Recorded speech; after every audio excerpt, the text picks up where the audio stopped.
And we're back with the Platinum Truth. This is your host, Mike Martin. We have a banger of a reaction video. Let's jump right in.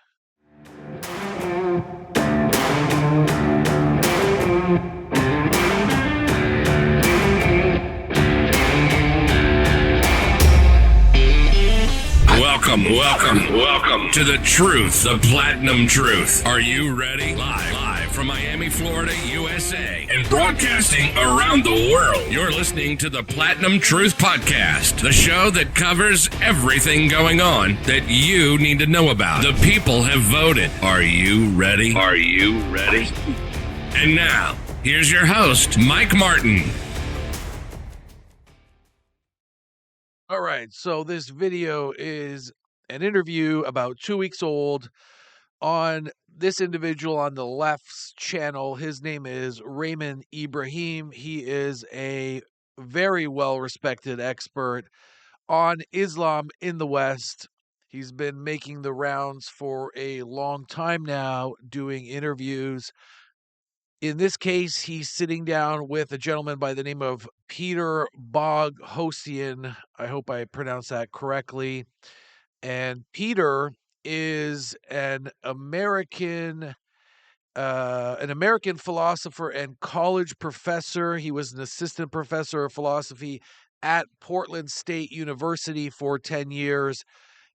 His areas of expertise typically focus on atheism, critical thinking, scientific skepticism, and the Socratic method. So he is an expert on philosophy, how to think about ideas, how to think about things, how to formulate concepts.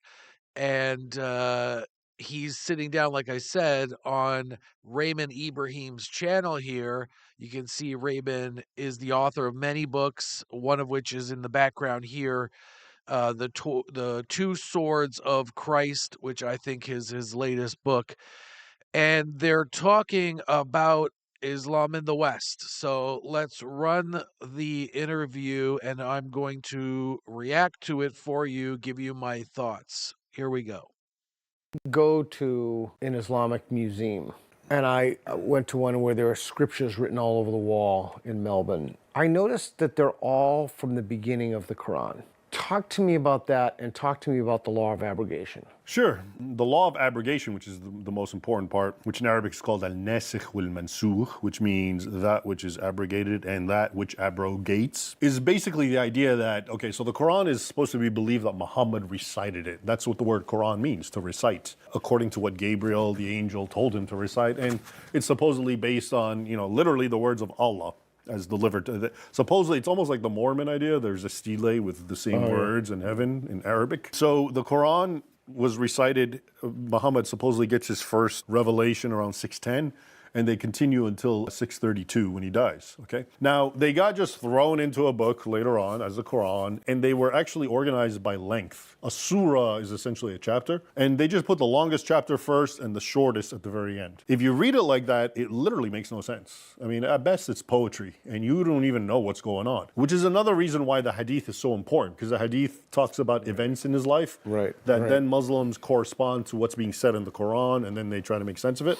But there are contradictions within the Quran. So the apologists that you probably meet often will tell you things like, the Quran says there's no compulsion in religion. Exactly. You have your religion, I have mine. Right. That is in the Quran, okay? But here's the thing, Muhammad, in Muhammad's career, when he started preaching and speaking the Quran around 610, he was living in Mecca. And so the Islamic scholars have differentiated two phases. There's the revelations, the verses that came out when he was in Mecca, the older ones, and then there's the ones when he went to Medina. Now, when he was in Mecca, he was outnumbered, he was weak, he had at most something like 100 followers, and he was being bullied and pushed around by the pagan Quraysh tribe. That's when he said, you have your religion, I have mine.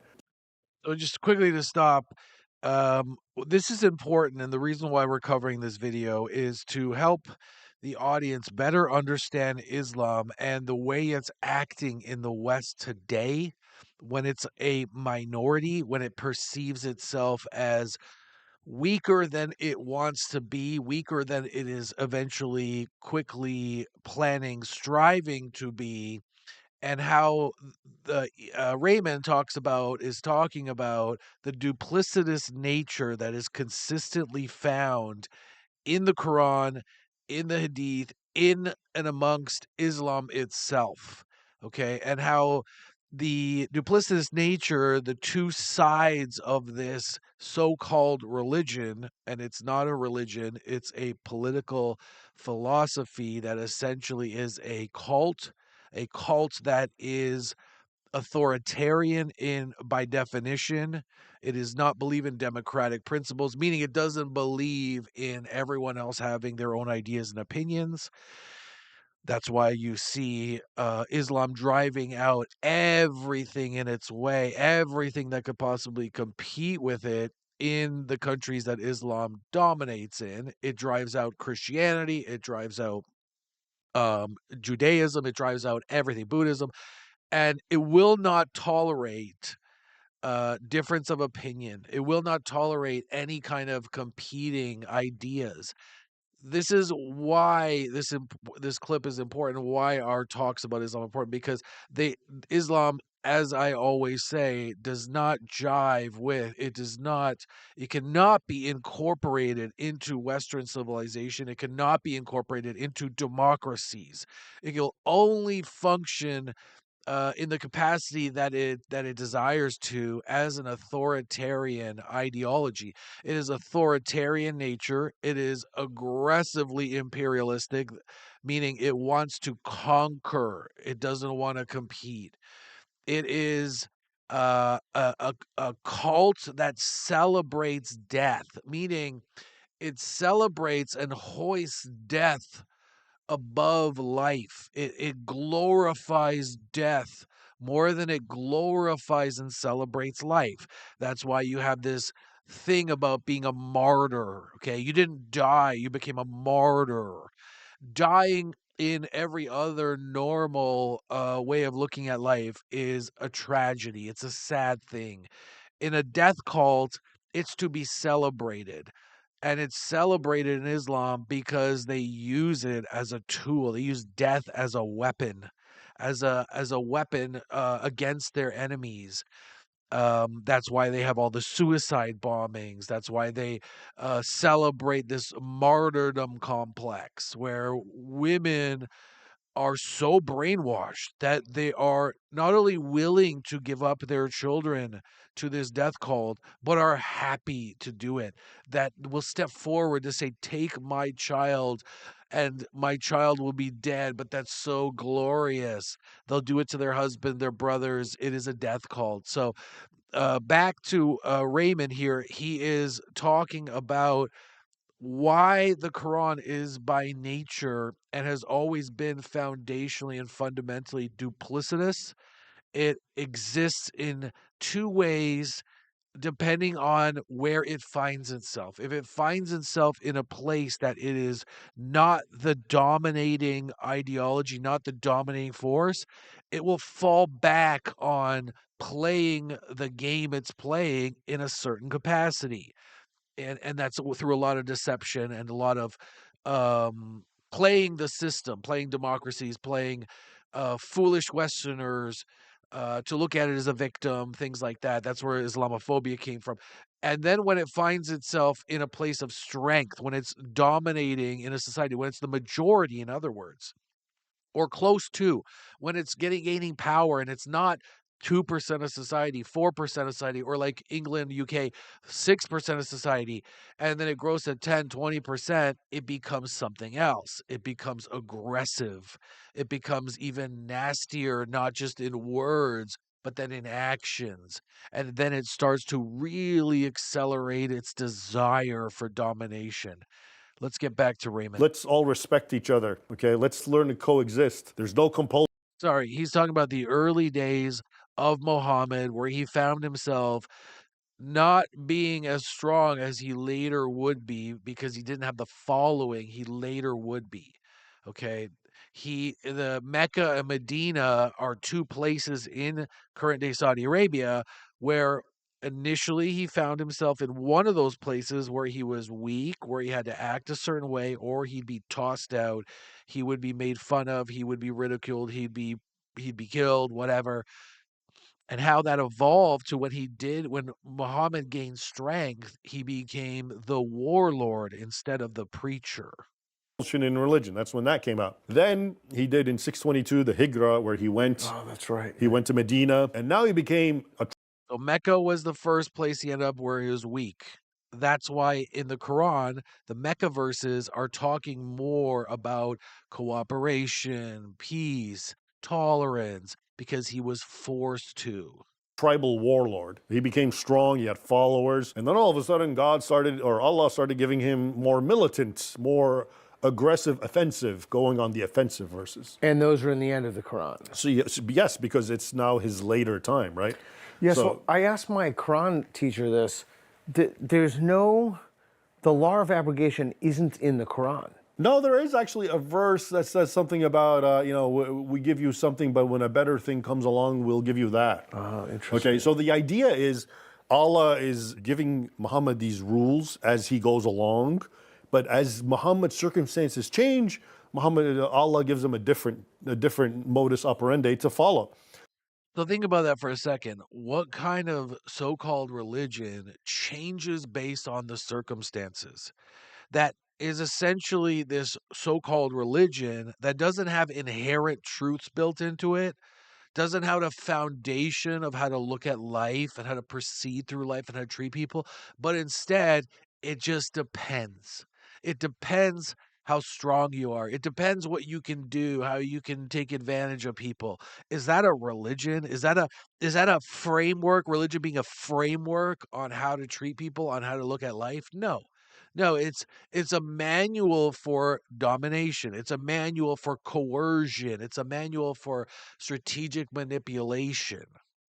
So if Muhammad is weak, then he obviously is telling him, well, don't rock the boat. Tell them we all live. Now you're strong. Well, now, so the verses, for example, that I said, 929 and 95, okay, those are the latest. Surah 9 is Surah Al-Tawbah. Those are the most militant verses. They're the ones that say, 929 says, fight the people of the book until they pay tribute or die. 9.5 is even more open-ended. It just says, lay in wait for the pagans wherever you find them, kill them, ambush them, and take them as slaves. Okay? Those are much later. That's the final word. So it's seen now amongst Muslims that this is Allah's final word. He gave him the more tolerant ones earlier on because it was necessary. And the other view, which is actually even more dangerous, is Muslims say this, and I've encountered this often. They say, yes, both versions, the Mecca and Medina Quran, meaning the tolerant one and the more violent one, are still perfectly applicable, and it depends on where the Muslim finds himself in society. So if you find yourself in a weakened position, you should preach the peaceful ones. You have your religion, I have mine.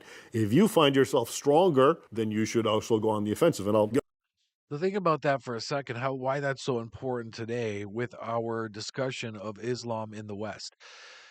We have Muslims in Western countries that are the vast minority. So when you have this idea posed to you that there is a moderate Islam, a peaceful Islam, and then there's a violent and extremist Islam, and then you have people who know Islam, like Raymond, like our guest the other week, Elaine Ellinger, who knows this subject, knows Islam, and says there is no such thing as moderate Islam, and there is no such thing as extremist Islam. There is just Islam. What they're talking about here, because they know Islam, they know the Quran, they know Muslims, they're saying there's no such thing as these two things because it just depends where the Muslim finds himself or herself. If they find themselves like current day in the West, in the minority, they act a certain way. They act a certain way out of necessity, not because they believe in peace and cooperation and democracy and freedom of speech. They do it because they have to on the path to the aggressive Islam, the violent Islam, the dominating Islam. People like Ilhan Omar are only partaking in democracy, in elections right now in order to get to a different place, an aggressive, authoritarian, violent, oppressive, dominating Islam, and they will be that. So when you have a neighbor who is a Muslim and is professing this peaceful Islam, you better believe if they are in fact a Muslim, they do not believe in the things you think they believe in and you hope they believe in. They are a snake in the grass. They are waiting. They are biding their time. They are practicing something called Taqiyya, which is to lie, to deceive, in order to achieve your immediate goals. Okay. Very quickly, this is an example of this. I was talking to a Muslim female recently, and she was telling me how there are no foundational morals. There are no actual morals in as a human being that are the correct morals to live by. And she cited different parts of history, right? And she said, look, in this era, the morals were different. Okay. So morals fluctuate. Well, guess what? Human nature, or sorry, good and evil, right and wrong does not fluctuate. It didn't matter if you were in the 5th century, the 15th century, the 19th century, the 20th century. Right and wrong is right and wrong. Evil and good is evil and good. It doesn't matter what time period you find yourself in. What was going on back in those days where you found a society who was okay with slavery, was okay with barbarism, more so than it is today? It's only the case that human beings were not as enlightened as they are today. It was not that evil behavior or bad behavior towards your fellow man was actually fine back then. It wasn't. It was that human beings were on a journey toward bettering themselves and evolving. And by the way, just because you hear of these examples of rampant slavery in a society, let's say in Europe or in Africa or whatever, back then, 1,000 years ago, don't be fooled. It doesn't mean that 100% of people back then were fine with slavery. They understood keeping a human being for your own personal gain and personal possession was evil and wrong.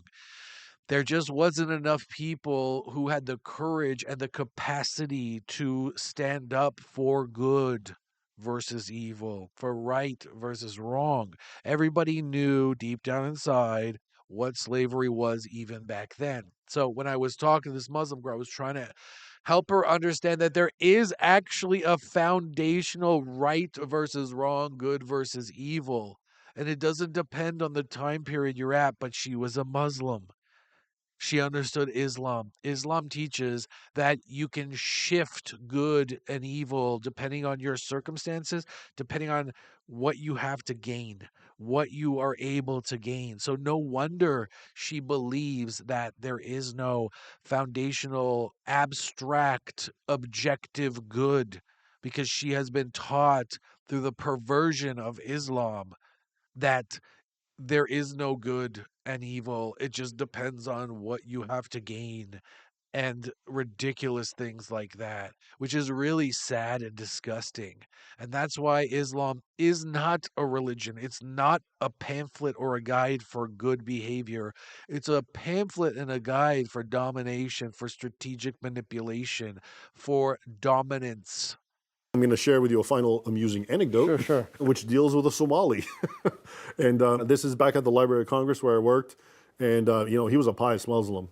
And I actually liked and respected him. I know we don't share the same theology and philosophy ultimately, okay? But, he was a no-nonsense kind of family guy and very traditional. Okay.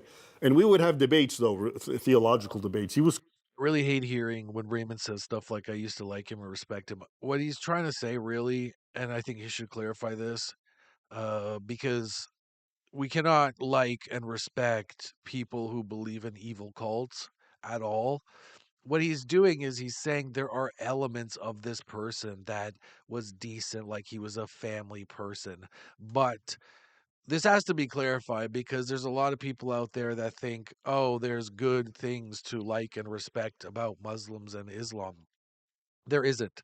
There isn't at all. Until they change and drop the Islam, they have a long ways to go before you should be willing to want to befriend them and let them into your circle. They're just too much of a threat, and they believe in something that is so warped and evil that there's no room for them unless they change, unless they convert out of Islam. Kind of like the patriarch of his clan. yeah. And I mentioned all this because he was telling me, no, you're wrong. He seemed radical, but he would tell me, no, Islam is peace. It's not. He would do all that. So one time in a cafeteria, I kept pushing him and telling him this story. And I kept saying, well, what about the Mecca verses and the abrogation? And I said, Mecca is when Muhammad's weak, and this is how he asked. And he finally got frustrated. And he said, well, what do you want from me? I live in Mecca, meaning DC. Meaning I'm outnumbered. I'm around infidels. Of course I'm going to say this. Okay. Meaning he's manipulative, he's lying, he pretends to be something he's not. He's pretending to be this good guy until Raymond is one of 10 around him, and he's got 9 other people like him.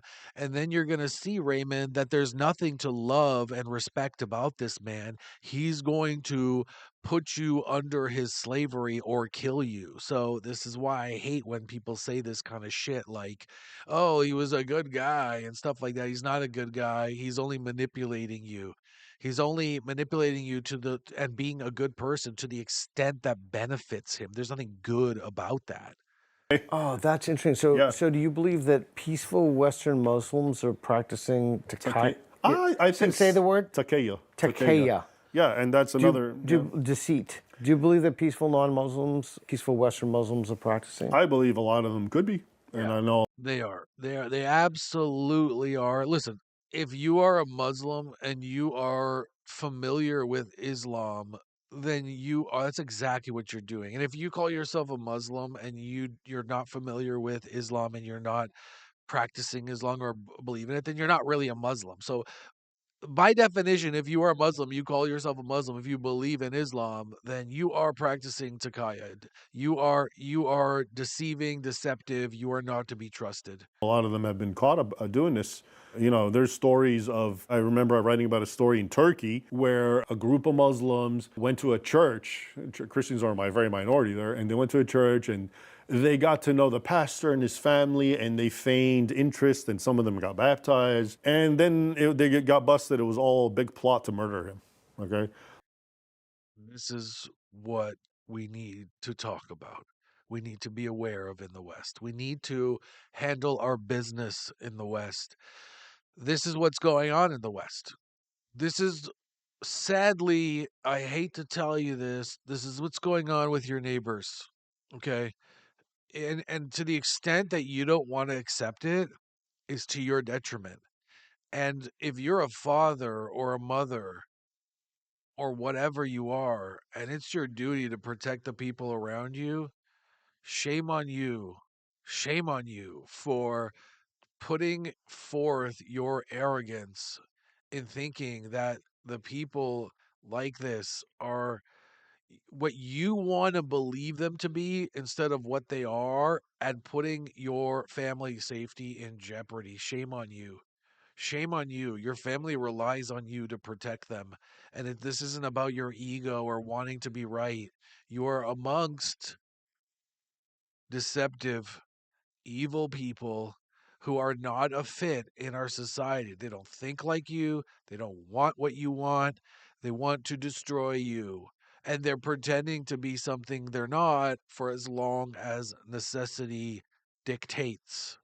Like that's the lengths they went to just to do it. So deception in Islam is a permissible thing, and especially in the context of Taqiyya. Okay. In the service of the religion only, though, right? The thing about Taqiyya is its most authentic expression is you are being, persecuted. So it's very different than Christianity. If a Christian comes to a Muslim, puts a sword to his head, and says, "I want you to renounce Muhammad," traditionally a Christian martyr says no, and he dies. Right. Muhammad himself actually advocated, tell them renounce me, renounce Islam, and do whatever you have to do. Okay, so it's a very pragmatic take, but yes.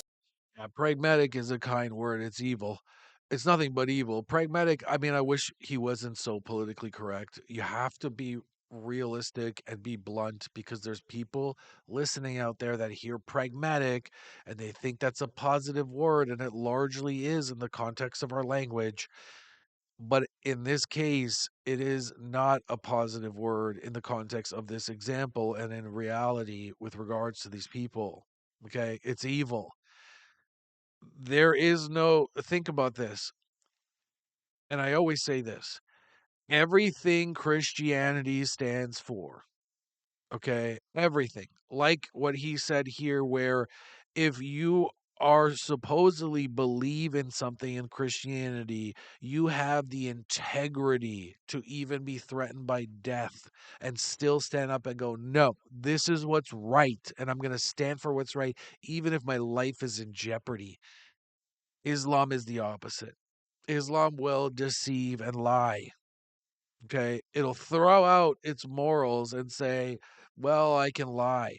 What kind of religion lies? Okay. What kind of religion celebrates death? What kind of religion dominates? What kind of religion has for itself a so called Messiah that was a warlord? Somebody who married a 6-year old and had sex with that 6-year old when she was 9. And that girl that he married, he murdered her parents, her mother and father and family members. So do you think she wanted to marry him? Do you think she wanted to have sex with him at 9 years old or any age? Of course not. She was his slave. She was forced to it. What do we call that? Rape. He raped a 9-year-old. He raped a 9-year-old, 10-year-old, however old she was, as he continued to rape her. She didn't want to be there. He murdered her father and mother and siblings. That's their Messiah. That's their prophet. That's their leader of their cause. What kind of normal person who calls themselves Muslim today looks at that person and bows down to them and follows their guidance? Do you see how this is exactly the opposite of Christianity? What is the exact opposite of Jesus, of God, of the Christian message? What is it? It's very easy. It's evil. It's Satan. It's Satan. It's evil. Islam is Satan's religion. And I use the term religion loosely. It's Satan's counter to Christianity.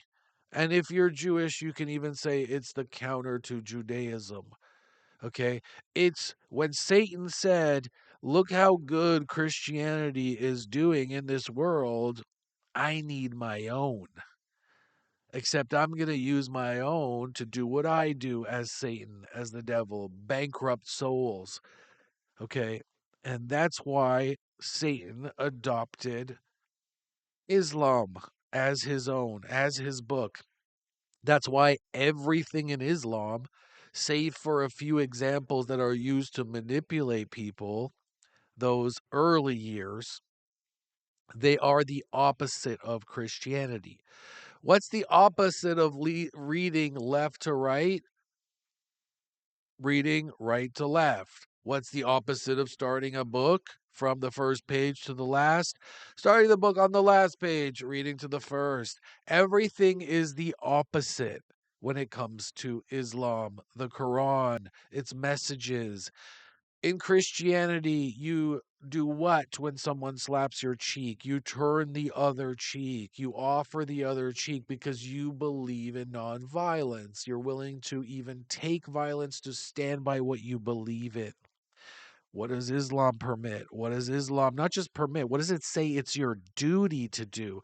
The exact opposite again. It's to strike the individual, it's to cause violence onto them and do even more violence than was caused onto you. The exact opposite of Christianity. Again, what is Christianity? God, good. What is the opposite of Christianity and God and good? Evil, Satan. It's not difficult here, folks. Let's wrap this up. the Taqiyya or the deception in general is a real thing. I wouldn't say every single Muslim's doing it. I think a lot of real Muslims actually are dissatisfied with Islam. I think they would leave it if they could without repercussion. So I think some of them are also, they could be sincere. Yeah, make no mistake though. He says they would leave it if they could. Guess what you need to believe in something? Integrity, courage. Okay. You need integrity and courage. You need to do difficult things. Believing in things is not doing them when they're easy. The test is, if you really believe in something, is if you do it when it's difficult to do it. That's the test if you really believe in something. And with him saying that Muslims would leave Islam if they could, but they don't. They don't. I mean, by definition, the ones that don't are not. So, do they really believe in good? Will they really stand by it when it's difficult? No, they won't. What does that make them? What does that make them? Does that make them good? Does that make them really victims of something? No. When it comes down to doing difficult things, they refuse to do the difficult thing and keep going with the evil. So I don't give a rat's ass about people saying what Raymond said of, oh, if you could just understand, or he's kind of implying it. I don't think he really believes. I think he's a little too politically correct and probably is a little more honest in real life, not in these interviews, where he'll say, yeah, that's no excuse. That's no excuse. If these people had any integrity, any decency in them, they would leave Islam. And guess what? There's a lot of Muslims that have left Islam, and those are the ones you have to respect. And I do respect them. Okay. I don't begrudge somebody who was born into an evil cult or took it up by accident. It's the fact that they stay in it is when you could tell if this person is in fact evil or a decent human being. And the ones that do stay in it, there's no excuse. Especially the ones that are in the Western world now. They're safe. They don't have any reason to be scared, like maybe if they were in Lebanon, where Hezbollah, some Hezbollah territory, or in some other fucked up area where Islam reigns, and you're scared. Get out of there, and once you make it to safe territory, renounce the fucking evil shit that is Islam. So, is there any actual data or concrete evidence of rates of deceit? I And think how would you that's. get that? I don't think. I mean, can you imagine Europe actually trying to conduct that kind of survey? How No. politically incorrect that would be. Yeah. But I do know I've read about oftentimes a Muslim terrorist. And in they'd lie Europe. in the survey, so it, Yeah, exactly. But also, I've read about Muslim terrorists being arrested, and then they go through a rehabilitation program in the UK where they they give them moderate versions and have them play ping pong. oh yeah, in Malmo, Sweden, they have the same Yeah, thing. and then they pass with flying colors, and they go, okay, and then a week later they let them out, and they go and commit another terrorist crime. Right, right. Okay. It's the naivete of the leftist who allow them to do this. And some naive, gullible, decent conservatives, but largely these are leftists that do this kind of shit, that implement these absurd policies of thinking, of basically not at all understanding Islam, not understanding Islam like Elaine Ellinger understands it. So it's unfortunate because Islamic deception mixed with Western stupidity and naivety is just a really bad combo. Yeah, you know who speaks to that really well? God Sod. He speaks to that really well. The naivete and gullibility of Westerners thinking that there's any room for Islam in the West. There is absolutely none. Just remember that. There is no room for Islam in the West, not even a toe. Because once they get the toe in, that toe is deceptive and lying, and it's hiding its disgusting disease. The disease is in the part of the toe underneath where you can't see, and it's hiding it from you. And it's only looking to spread that disease like the cancer that it is. So, this was an important video to watch. Thank you for staying this whole time. I appreciate it. This was really important. We're going to be talking more about this kind of thing and how Islam is not able to be brought into Western society. It is not going to mesh at all ever with democracy, with tolerance, with any type of respecting everyone's belief. It doesn't want that. It has no goal in that. I'm going to play one last clip for you so you understand this very well. Okay, we queued it up. Here it is. This Muslim is going to be honest. And we like it when they're honest because we don't want to be deceived. We want to listen to what they're saying and hear them out so we prepare ourselves and we do the things we need to do. Now, remember, this was not an interview given to non Muslims, this was amongst themselves. He's talking to Muslims. He would probably never say this in any type of non-Muslim atmosphere. He would practice taqiyya. He would deceive. He would lie. And so let's listen to him talk about two Muslims and remind them what Islam is and how to behave in the West. Unfortunately, these days we don't repeat this enough, or we don't have this aqidah concept firm in our minds that Islam did not come to coexist. Islam لا يعلى.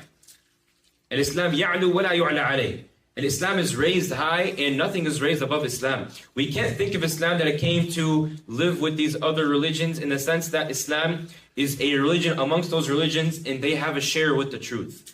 And they have a share of justice. And they have a share of, this worship of Allah, the correct worship of Allah subhanahu wa ta'ala. Islam came to correct all of that.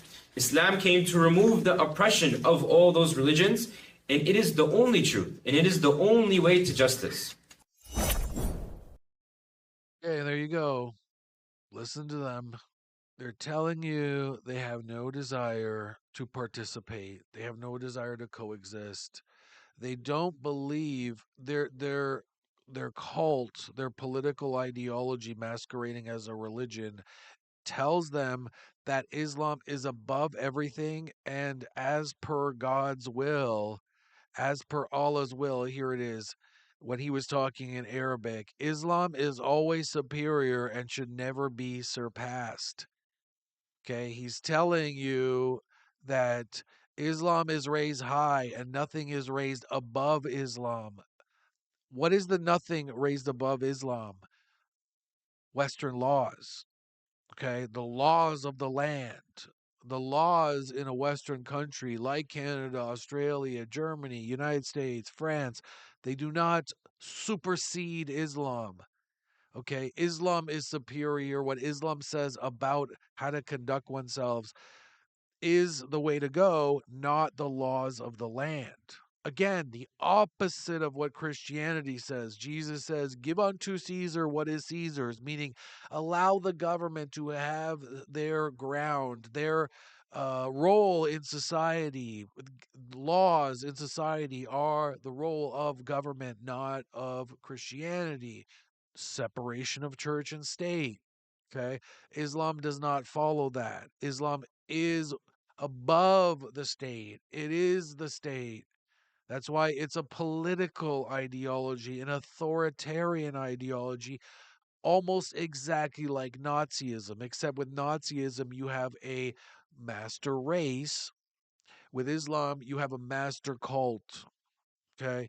That's the only difference. But Islam is the closest thing to Nazism since Nazism. It is almost exactly identical, the political philosophy that it is. Now, this is something that's also important, and we're going to close this out. Why Sharia law is inevitable in Western societies if you let Islam in, if you let Muslims in, they will push for Sharia law. Remember, Sharia law is the law they believe in. Okay, it's a law that comes with Islam, comes with the Quran, comes with Allah, comes with Muhammad. They will, wherever they go, slowly start to try to erode the laws in a country and replace it with Sharia law. They'll first start in their community, and they'll be told, they'll tell a country and their people in it, hey, just let us do our own thing. in our community. Let us practice our Sharia law. We all want this. This is what we want. You say that you allow people to have freedom. Allow us to have this Sharia law. When they're done incorporating it in their society, guess what's going to happen next? They're going to push it onto other people that aren't Muslims. That's what they're saying. He says it right here. He says it is supreme. Therefore, how can they accept that people living beside them, their neighbors, even their infidel, non-believer, non-Muslim neighbors, should live in a way that is not supreme like Islam is? So they will always take it and say that they want it in their community first, and then when they're done getting that and it's become this mainstream thing that Westerners no longer balk at, then they're going to push it onto everybody else. That's why Islam is an aggressive imperialist, colonialist political ideology, not a religion. It's masquerading as a religion. Just wanted to play that last video. Very important. Appreciate you being here. Please consider hitting the like and subscribe button. We need to get these numbers up.